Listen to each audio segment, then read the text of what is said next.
MS news ప్రేక్షకులకు నమస్తే. నేను మీ మండల సంజీవ. ఈనాడు, వెలుగు, ఆంధ్రజ్యోతి, నమస్తే తెలంగాణ పత్రికలలో ఉన్నటువంటి ప్రధాన శీర్షికల విషయానికి వస్తే, మరి ఇటీవల జరిగినటువంటి శాసనసభ సమావేశం, కాళేశ్వరం సంబంధించినటువంటి ఒక ఎంక్వైరీ కానీ, ప్రాజెక్టు సంబంధించి ఏదైనా కూడా ఒక సిబిఐకి మరి కాళేశ్వరం సంబంధించినటువంటి రిపోర్టు అనేటువంటి విషయాన్ని స్పష్టం చేస్తూ ఏకగ్రీవంగా తీర్మానించటం జరిగింది. మరి ఆ నేపథ్యంలో ఎమ్మెల్సీ కవిత అమెరికా నుంచి వచ్చినటువంటి కేసీఆర్ కూతురు మరి హుటాహుటిన ఒక ప్రెస్ మీట్ మాత్రం పెట్టడం జరిగింది. ఆ యొక్క ప్రెస్ మీట్లో వ్యూహాత్మకంగా మరి మాట్లాడినటువంటి విధానం మాత్రం ఈరోజు ఒక తండ్రిని ఉద్దేశించి బిడ్డ మాట్లాడుతున్నటువంటి విషయం ప్రధానంగా ఒక పార్టీని పక్కకు పెట్టి, ఒక రాజ్యాంగం పక్కకు పెట్టి, మొత్తాన్ని మీద ఏదైనా కూడా ఒక తండ్రి బిడ్డకున్నటువంటి వాత్సల్యం, ప్రేమ, అభిమానంతో మాట్లాడినటువంటి మాటను స్పష్టంగా కనిపిస్తుంది. నా తండ్రి గారికి ఈరోజు ఈ వయసులో సిబిఐ నోటీసులా, ఈ పరిస్థితిలోన మరి దానికి జరిగింది కారణం ఎవరు, మరి ఇంటి వారున్నారా బయట వారున్నారా అనేటువంటి మాటను కొట్టిపారేస్తూ మరి డైరెక్ట్గా హరీష్ రావు, సంతోష్ రావు పేర్లను బహిరంగంగా పెట్టినటువంటి విషయం ఈరోజు అందరినీ కలిసివేసి మరి ఆశ్చర్యానికి గురి చేస్తున్నటువంటి విషయం ఈరోజు ప్రధాన పత్రికల్లో కనిపిస్తోంది మిత్రులారా. ఎందుకంటే కాళేశ్వరంలో కేసీఆర్ కేవలం డబ్బు దాస లేదు, ఆయన కేవలం ఒక ప్రాజెక్టు కట్టాలనేటువంటి ప్రధానమైనటువంటి సంకల్పం, తెలంగాణ ప్రజల యొక్క మనోభావానికి ఆయన పనిచేశారు. కానీ ఏనాడు కూడా ఆయన డబ్బు ధ్యాస ఎప్పుడు లేదు అనేటువంటి మాటను స్పష్టం చేస్తూ వారు చేసినటువంటి ప్రసంగంలో ప్రధానంగా కనిపిస్తుంది. ఈ యొక్క కాళేశ్వరం మరక మాత్రం ఈ యొక్క హరీష్ రావు, సంతోష్ రావు సంబంధించినటువంటి వారి వల్లనే ఈ యొక్క మరక పడింది. ఎందుకంటే 5 సంవత్సరాలు నీటిపారుదల శాఖ మంత్రిగా ఉన్నటువంటి హరీష్ రావుకు ఇందులో పాత్ర లేదా? వారు అవినీతి లేదా వాళ్ళ మీద? వీరు ప్రధానంగా ఈ యొక్క కాళేశ్వరం ప్రాజెక్టు పైన అవినీతి ఆనకొండలు అనేటువంటి విషయాన్ని ప్రస్తావిస్తూ ఈరోజు మొట్టమొదటిసారిగా కవిత నోటి నుంచి ఈ పదాలు వెలువడం చాలా మందికి ఆశ్చర్యం నెలకొల్పేటువంటి విషయం మిత్రులారా. ఈరోజు సొంత పార్టీలోనే కేసీఆర్ బిడ్డనే ఈ విధంగా వ్యాఖ్యలు చేయడం ఆ పార్టీలోనే తీవ్ర కలకలం రేపిందని చెప్పొచ్చు మిత్రులారా. ఈ రోజు ప్రధానంగా ఒక హరీష్ రావు మీద మరి ఈ యొక్క వ్యాఖ్యలు చేసిందని అంటే అది మామూలు విషయం కాదు. మరి రాబో 2-3 రోజుల్లో మరి హరీష్ రావు యొక్క మనోగతం ఎట్లా ఉంటుంది, హరీష్ రావు పార్టీలో ఉంటాడా మరి ఉండడా, మరి వారి ఆరోపణలు ఈ విధంగా ఉంటాయి.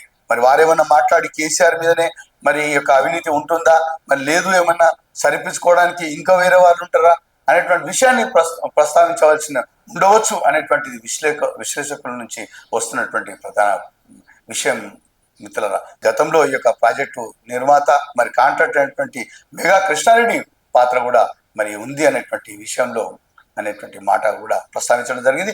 ఈ పరిస్థితిలో నేను కనుక మా తండ్రి గారి పక్షాన మాట్లాడుకుంటే పార్టీ ఉంటే ఎంత లేకపోతే ఎంత అనేటువంటి విషయాన్ని కూడా ప్రస్తావించి మాట్లాడారంటే మరి ఏ విధంగా మరి ఎమ్మెల్సీ కవిత గారు మరి ఏ విధమైనటువంటి తీవ్ర స్థాయిలో మాట్లాడారో మీకు అందరికీ అర్థమయ్యేటువంటి పరిస్థితి ఉంటుంది. గతంలో కూడా 82లో ఎన్టీఆర్ మొట్టమొదటి తెలుగుదేశం పార్టీ పెట్టినప్పుడు మరి ఇదే విధంగా ఉవ్వెత్తున లేచి కాంగ్రెస్ పార్టీలో ఉన్నటువంటి అనేక మంది తెలుగుదేశంలో మరి చేరి మరి ఆయన ఇప్పటివరకు సుమారు 20-30 సంవత్సరాలుగా అఖండమైనటువంటి మరి ముఖ్యమంత్రులు కానీ మరి మంత్రులు కానీ రాజ్యం పరిపాలించినటువంటి రోజులు తెలుగుదేశంలో. మరి ఈ రోజు పరిస్థితి చూస్తే ఒక టిఆర్ఎస్ పార్టీ మరి మొదలైనప్పటి నుంచి మరి ఇప్పటి వరకు జరుగుతున్నటువంటి ఒక క్రమం, మరి ఆ పరిస్థితి చూస్తుంటే మార్పులు చేర్పులు కానీ ఈ యొక్క కాళేశ్వరం ప్రాజెక్టుకు వచ్చి మరి ఇక్కడ వరకు ఉంది. మరి రాబో కాలంలో ఏమవుతుంది పార్టీ? మరి రేపు పొద్దున కాళేశ్వరం ప్రాజెక్టు సిబిఐ కంటే అది మామూలు విషయం కాదు. ఎందుకంటే ఇంకా మూడు సంవత్సరాలు మిగిలి ఉంది శాసనసభ ఎన్నికకు. మరి యొక్క ఎన్నికల పర్యంతంలో రేపు సెంట్రల్ గవర్నమెంట్, కేంద్ర ప్రభుత్వం ఊరుకోదు. ఎందుకంటే నోటీసులు కానీ మళ్ళీ ఈడీ కానీ అనేకమైనటువంటి అధికారుల యొక్క వాళ్ళ వాంగ్మూలం కానీ దర్యాప్తు కానీ ఈ యొక్క పరిస్థితులలో మరి ఉన్నటువంటి యొక్క కేవలం ఒక నలుగురు సంబంధించినటువంటి పార్టీ యొక్క టిఆర్ఎస్ పార్టీ, బీఆర్ఎస్ పార్టీ. మరి వీరు మాత్రం ఆ యొక్క నోటీసుల క్రమంలోనే ఉన్నప్పటికీ మరి అప్పట్లో మరి కార్యకర్తలు కానీ, కింది స్థాయి మాజీ మంత్రులు కానీ, మాజీ ఎమ్మెల్యేలు కానీ, మరి నాయకులు కానీ, కార్యకర్తలు కానీ అటువంటి పరిస్థితిలో తప్పించి వేరే విషయంలో మాట్లాడేటువంటి పరిస్థితి లేదు. ఎందుకంటే ఇదే క్రమంలో కేంద్రం రేపు పొద్దున కేసీఆర్కు నోటీసులు అవన్నీ చేస్తున్నటువంటి క్రమంలో రేపు పొద్దున ఇది కూడా జరగచ్చు. ఆ తర్వాత టిఆర్ఎస్ కానీ బీఆర్ఎస్ కానీ సైలెంట్గా చేసి ఆ తర్వాత ఉండేటువంటి పార్టీ ఏముంటుంది మిత్రులారా? కాంగ్రెస్ పార్టీ ఆల్రెడీ నడుస్తున్నది. రేపు సెంట్రల్ గవర్నమెంట్, బీజేపీ కూడా ఆధిపత్యం. ఈ రెండు పార్టీల మధ్యలోనే ఒక టఫ్ ఉంటుంది పోటీలలో. అప్పుడు బీఆర్ఎస్ పార్టీ యొక్క మనుగడకే, ఉనికికే ఒక ప్రమాదం ఏర్పడుతున్నటువంటి ఒక ఆస్కారం కూడా లేకపోలేదు అనేటువంటిది విశ్లేషకుల నుంచి వస్తున్నటువంటి ప్రధాన అభిప్రాయం మీ ముందు ఈరోజు ఉంచేటువంటి ప్రయత్నం చేస్తున్నమాట ఇది మిత్రులారా. ఈరోజు ప్రధానంగా ఈనాడుతో పాటు వెలుగు, ఆంధ్రజ్యోతి యొక్క పత్రికల్లో ప్రధానంగా కనిపిస్తుంది. కానీ నమస్తే తెలంగాణలో మాత్రం ఈ యొక్క కవిత గారికి సంబంధించినటువంటి యొక్క ప్రెస్ మీట్ కానీ ఎక్కడ కూడా లేదు మిత్రులారా. ఇక ఈ రోజు ఉన్నటువంటి ప్రధాన పత్రికల విషయానికి వస్తే, ఇండియా కూటమి తరఫున పోటీ చేస్తున్నటువంటి ఉపరాష్ట్రపతి అభ్యర్థి బి సుదర్శన్ రెడ్డి గారు నిన్న తాజు కృష్ణాలో జరిగినటువంటి కార్యక్రమంలో పరిచయానికి సంబంధించినటువంటి కార్యక్రమం కూడా జరిగింది అనేటువంటి వార్త కూడా ఈరోజు ప్రధానంగా పత్రికలో కనిపిస్తూ ఉంది. అదేవిధంగా వరద బీభత్సం సంబంధించినటువంటి విషయం పైన కలెక్టర్లతోని సీఎం మాట్లాడినటువంటి సందర్భం కూడా కనిపిస్తూ ఉంది. ఒక్కొక్క జిల్లాకు 10 కోట్లు వరద సాయం పైన కూడా ప్రకటించినట్టు ఈ యొక్క వార్తల్లో కనిపిస్తూ ఉంది మిత్రులారా. ఈరోజు ఈనాడు పత్రికలో ఉన్నటువంటి ప్రధాన అంశాలు సార్ చూద్దాం. కాళేశ్వరంపై సిబిఐ విచారణ జరపండి, కేంద్ర హోంశాఖకు లేఖ రాసిన రాష్ట్ర ప్రభుత్వం. జస్టిస్ ఘోష్ కమిషన్ నివేదిక ఆధారంగా దర్యాప్తునకు సూచన. తెలంగాణ సిబిఐకి ఎలాంటి అడ్డంకులు లేవన్న సీఎం రేవంత్ రెడ్డి అనేటువంటి మాట ఈరోజు ప్రధానంగా ఈనాడులో కనిపిస్తోంది. అదేవిధంగా కష్టకాలంలోనూ కలిసే ఉన్నాం, మన బంధం ప్రాంతీయ సుస్థిరతకు మూలస్తంభం మోదీ అనేటువంటి విషయం ఇక్కడ కొట్టింది మిత్రులారా. గత 4-5 రోజుల నుంచి మన ప్రధాని మోడీ గారు మరి చైనాలో పర్యటిస్తున్నటువంటి విషయం మీకు అందరికీ తెలిసిందే. మరి అక్కడ ఉన్నటువంటి ప్రధాని జిన్పింగ్ గారితో మాట్లాడుతూ మరి మనకు ఆ యొక్క భారతదేశానికి ఆ యొక్క చైనాకు ఒక సత్సంబాల విషయం పైన, అనేక విషయం పైన చర్చిస్తున్నట్టు ఒక వార్త యొక్క ప్రధానమైనటువంటి కథాంశం ఉంది మిత్రులారా. వరద ప్రభావిత జిల్లాలో కలెక్టర్లతో సమీక్షిస్తున్న సీఎం రేవంత్ రెడ్డి. చిత్రంలో సీతక్క, రామకృష్ణరావు, పొంగులేటి శ్రీనివాసరెడ్డి, కోమటిరెడ్డి వెంకటరెడ్డి, తుమ్మల నాగేశ్వరరావు, ఉత్తమ్ కుమార్ రెడ్డి, వివేక్ అనేటువంటి జిల్లా కలెక్టర్తో నిన్న వీడియో కాన్ఫరెన్స్ మాట్లాడి మరి తక్షణ సాయం కింద 10 కోట్లు మంజూరు చేస్తున్నటువంటి విషయం ఉంది. తీవ్ర నష్టం వాటిల్లో జిల్లాకు వెంటనే ఇస్తాం, సమగ్ర వివరాలతో 2 రోజుల్లో నివేదిక ఇవ్వాలనేటువంటి విషయం ఉంటుంది. వరద సహాయక చర్యల్లో వేగం పెంచండి, కేంద్ర సాయం కోరేందుకు ఢిల్లీకి ఉప ముఖ్యమంత్రి బృందం. ఉన్నత స్థాయి సమీక్షలో సీఎం రేవంత్ అనేటువంటి విషయం ఇందులో ఈ విధంగా ఉంది మిత్రులారా. ఇక ఉపరాష్ట్రపతికి పోటీ చేస్తున్నటువంటి అభ్యర్థి ఏం చెప్తున్నారో విందాం. మసకబారుతున్న ప్రజాస్వామ్య వ్యవస్థలు, ఎన్నికల ప్రక్రియ ప్రమాదంలో పడబోతుందనే సంకేతాలు. ఇండియా కూటమి ఉపరాష్ట్రపతి అభ్యర్థి జస్టిస్ సుదర్శన్ రెడ్డి అనేటువంటి వార్త నిన్న ఒక హోటల్లో మాట్లాడినటువంటి విషయం ఈ విధంగా ఉంది మిత్రులారా. మరి వాళ్ళు నిన్న పరిచయం కూడా చేసుకున్నారు ఎమ్మెల్యేలు అందరూ. సీఎం రేవంత్ రెడ్డి ప్రతి ఒక్కరిని కూడా పరిచయం చేసినటువంటి యొక్క వార్త కూడా ఉంది. ఇక అదేవిధంగా తెలుగు వారంతా అండగా నిలవాలి, జస్టిస్ సుదర్శన్ రెడ్డి మరియు పరిచయ కార్యక్రమంలో సీఎం రేవంత్ అనేటువంటి వార్త ఒకటి ఉంది మిత్రులారా. మరి ఇండియా కూటమి తరఫున పోటీ చేస్తున్నటువంటి జస్టిస్ బి సుదర్శన్ రెడ్డి గారు మాత్రం నేను ఏ పార్టీకి చెందిన వ్యక్తిని కాదు, అందరూ కూడా సమిష్టిగా నాకు మద్దతు ఇవ్వాలనేటువంటి వారు మాట్లాడినటువంటి ప్రసంగంలో ప్రధానంగా కనిపిస్తుంది మిత్రులారా. సిబిఐ విచారణపై ఎలా ముందుకెళ్దాం, కేసీఆర్ కేటీఆర్తో సహా భారత నేతల భేటీ, కవిత వ్యాఖ్యలపైన చర్చలైనటువంటి వార్త ఈ విధంగా ఉంది. ఇక కాళేశ్వరం ప్రాజెక్టుపై సిబిఐ విచారణ కోరుతున్నట్టు రాష్ట్ర ప్రభుత్వం ప్రకటించిన నేపథ్యంలో సోమవారం ఎర్రవల్లి నివాసంలో అధినేత మాజీ ముఖ్యమంత్రి కేసీఆర్తో ఆ పార్టీ కార్యనిర్వాహక అధ్యక్షుడు కేటీఆర్ సహా నేతలు జగదీష్ రెడ్డి, వేముల ప్రశాంత్ రెడ్డి, పల్లా రాజేశ్వరరెడ్డి, డాక్టర్ సంజయ్ తదితరులు సమావేశమయ్యారనేటువంటి వార్త ఒకటి ఉంది. ఇక హరీష్ సంతోష్ల అవినీతి వల్లే కేసీఆర్కు మరకైనటువంటి వార్త మరి సంచలనం సృష్టించినటువంటి ఈరోజు ప్రతి పత్రికల్లో హైలైట్ ఉన్నటువంటి వార్త ఎమ్మెల్సీ కవిత గారిది. వారు ఏమంటారో చూద్దాం మిత్రులారా. వారి వెనుక ఉండి కుట్రలు చేస్తున్నది సీఎం రేవంత్ రెడ్డి. బారాస ఎమ్మెల్సీ కవిత తీవ్ర ఆరోపణలు. కేసీఆర్ కు తెలంగాణ ధ్యాసే తప్ప తిండి డబ్బు ధ్యాస ఉండదని వెల్లడి. కేసీఆర్ కు మరక అంటించడంలో మాజీ మంత్రి హరీష్ రావు, మాజీ ఎంపీ సంతోష్ లా అవినీతి ప్రధాన కారణమని, ముఖ్య పాత్ర హరీష్ రావుదేనని బారస ఎమ్మెల్సీ కల్వకుంట్ల కవిత తీవ్ర ఆరోపణ చేశారు. వీరిద్దరు వెనుక నుండి కుట్రలు చేస్తుంది ముఖ్యమంత్రి రేవంత్ రెడ్డి అని ఆరోపించారు. కేసీఆర్ పై అబండాలు వేయడం, కాళేశ్వరం బూచి చూపి సిబిఐ విచారణకు ప్రయత్నించడం చూసి ఆవేదన కలుగుతుందన్నారు. అమెరికా పర్యటన ముగించుకొని సోమవారం ఉదయం వెళ్లి హైదరాబాద్ కు చేరుకున్న కవిత విలేకరుల సమావేశంలో సంచలన వ్యాఖ్యలు చేశారనేటువంటి వార్త ఉంటుంది. కేసీఆర్ దేవుడని, కానీ ఆయన చుట్టూ దెయ్యాలని పరోక్ష విమర్శలు చేసిన కవిత ఇప్పుడు నేరుగా హరీష్ రావు, సంతోష్లపై విరుచుకపడ్డారు. కేసీఆర్ మరక ఎలా అంటిందో గులాబీ విషయంలో ఆలోచించాలి. పక్కన ఉన్న వాళ్ళ వల్లే ఆయనకు ఈ దుస్థితి వచ్చింది. అందువల్ల తెలంగాణ అంటే గిట్టని పక్కన రాష్ట్రం ఎజెండాను అమల్లో చేసిన సీఎం రేవంత్ రెడ్డి సైతం కేసీఆర్ ను విమర్శించే పరిస్థితి వచ్చింది. అవినీతికి పాల్పడిన హరీష్, సంతోష్లను దగ్గరుండి మరీ కేసీఆర్ ను బద్నాం చేస్తున్నారు. ఇందులో మెగా కృష్ణారెడ్డి పాత్ర కూడా ఉంది. అవినీతి ఆరోపణలు ఉండడం వల్ల హరీష్ రావు రెండోసారి మంత్రివర్గం తీసుకోవడంలో జాప్యం చేశారు. అందుకే రెండోసారి నీటిపారుదల శాఖ కూడా ఇవ్వలేదు.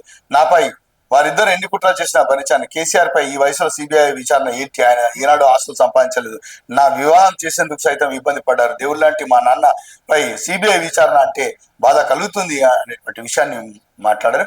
దేవుడు లాంటి మా నాన్న పైన ఈరోజు ఈ విధంగా మరి మరక, కాళేశ్వరం పైన ఈ విధంగా మరక వచ్చిందంటే మరి అవినీతి అనేటువంటి పలు వ్యాఖ్యలు చేస్తారంటే ఈ యొక్క హరీష్ రావు మరి సంతోష్ రావుల పైనే అనేటువంటి వారిని ఉద్దేశించే ప్రధానంగా ఈరోజు కవిత మాట్లాడినటువంటి విషయం వివరణాత్మకంగా ఉంది. బీసీ రిజర్వేషన్ల పెంపు బిల్లును ఆమోదించండి. గవర్నర్ కలిసిన అఖిలపక్ష నేతలు. రాజ్భవన్ లో గవర్నర్ జిష్ణుదేవ్ వర్మకు మొక్కను బహుకరిస్తున్న మహేష్ కుమార్ గౌడ్ చిత్రంలో అఖిలపక్ష నేతలు వివేకానంద, బిర్లా, ఇల్లయ్య, సీతక్క, నారాయణ, పొన్నం ప్రభాకర్, ఆది శ్రీనివాస్, నెల్లకంటి సత్యమైనటువంటి వార్త ఒకటి ఇందులో ఈ విధంగా ఉంది మిత్రులారా. ఇక తమిళనాడు తరలో బీసీ రిజర్వేషన్లు అమలు చేయాలి. హైకోర్టు విశ్రాంత న్యాయమూర్తి జస్టిస్ వి ఈశ్వరయ్య అనేటువంటి ఈశ్వరయ్య అనేటువంటి మాటలు ఈ విధంగా మాట్లాడుతున్న జస్టిస్ ఈశ్వరయ్య అనేటువంటి మాట ఈరోజు వెలుగు దినపత్రికలో ఉన్నటువంటి ప్రధాన అంశాలు సార్ చూద్దాం. ఆఫ్ఘాన్ లో పెను భూకంపం అనేటువంటిది 800 మంది మృతి, 2500 మందికి గాయాలనేటువంటి వార్త ఈ విధంగా ఉంది. ఓటర్ లిస్ట్ అంటే చిత్తు కాగితం అనేటువంటి వార్త ఒకటి ఈ విధంగా ఉంది. ఉపరాష్ట్రపతి ఎన్నికల్లో మద్దతు కోరుతూ ఎంపీలకు రాసిన లేఖను విడుదల చేస్తున్న సీఎం రేవంత్, డిప్యూటీ సీఎం బట్టి, పిసిసి మహేష్ కుమార్ గౌడ్, జస్టిస్ సుదర్శన్ తదితరులు అనేటువంటి వార్త ఈ విధంగా ఉంది. ఇక తీవ్రంగా నష్టపోయిన ఒక్కో జిల్లాకు 10 కోట్ల అనేటువంటి వార్త ఈ విధంగా ఉంది. బెదిరింపులకు తలొగ్గం, ఇది చైనా మన మోదీకి సంబంధించిన వార్త. ఆ 4 ఏళ్లు రాష్ట్రంలో చదివి ఉండాల్సిందే, మెడికల్ కోర్సులో స్థానికతపై తేల్చెప్పిన సుప్రీంకోర్టు అనే వార్త ఈ విధంగా ఉంది. ఇక రాష్ట్రానికి చేరుతున్న యూరియా నిత్యం 5,000 టన్నులకు పైగా సరఫరా, రాష్ట్ర వ్యాప్తంగా 35,000 టన్నుల స్టాక్, రైతుల ఆందోళన చెందొద్దని అధికారులు. మొత్తాన్ని మీద మిత్రులారా, గత 20-30 రోజుల నుంచి మాత్రం ఈ రాష్ట్రంలో ఏదేమైనా కూడా యొక్క యూరియా కొరత మాత్రం ప్రధానంగా కనిపించింది.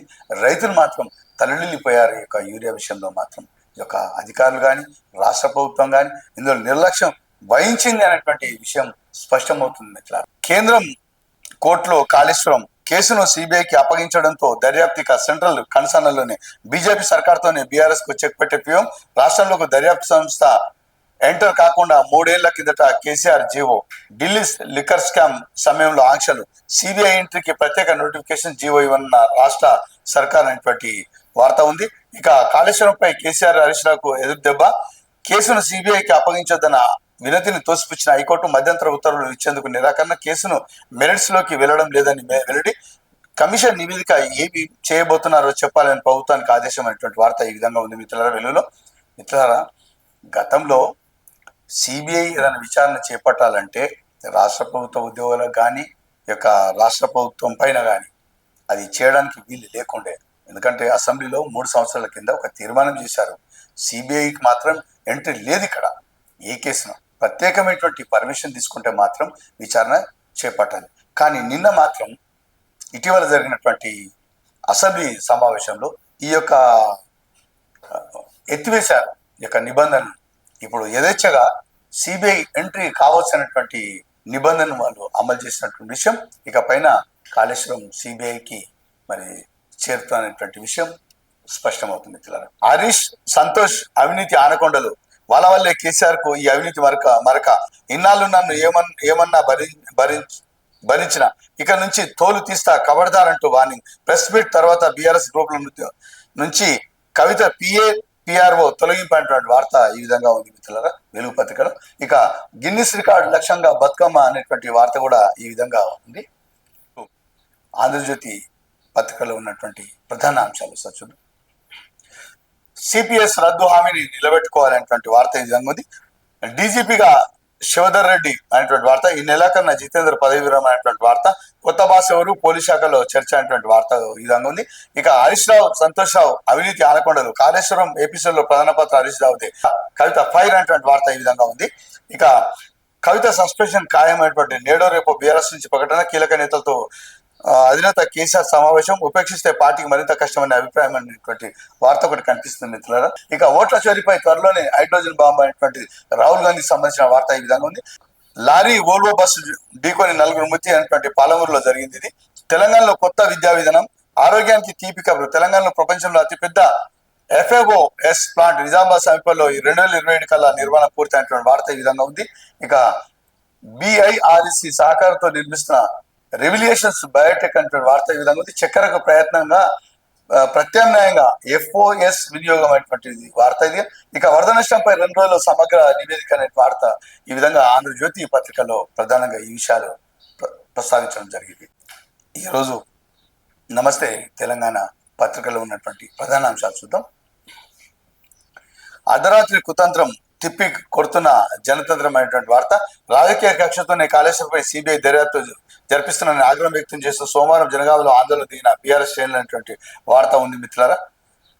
మోదీ బాబు ఏజెండా అనేటువంటి వార్త, కాళేశ్వరంపై హరీష్ ప్రసంగం ఓ మాస్టర్ క్లాస్ కేటీఆర్ అంటున్న మాట, దర్యాప్తు వెనుక కుట్ర అనేటువంటిది సిబిఐ ఇవ్వడంలో బాబు హస్తం, రేవంత్ సూచనల మేరకు నివేదిక, బీఆర్ఎస్ ప్రవీణ్ కుమార్ ఫైర్ అనేటువంటి వార్త, ఇద్దరి మ్యాచ్ ఫిక్సింగ్ అనేటువంటి వార్త, ఇది మాజీ మంత్రి వేముల ధ్వజం, బాస్ను ధిక్కరించి బడే బాయికి ఓటు అనేటువంటి వార్త, ఇక సిబిఐకి ఇవ్వడంపై మంత్రుల విస్మయం, సీఎం చెప్పింది ఒకటి సభలో చేసింది ఒకటి, హౌస్ కమిటీ వేయాలని క్యాబినెట్ నిర్ణయం అనేటువంటి వార్త ఈ విధంగా ఉంది.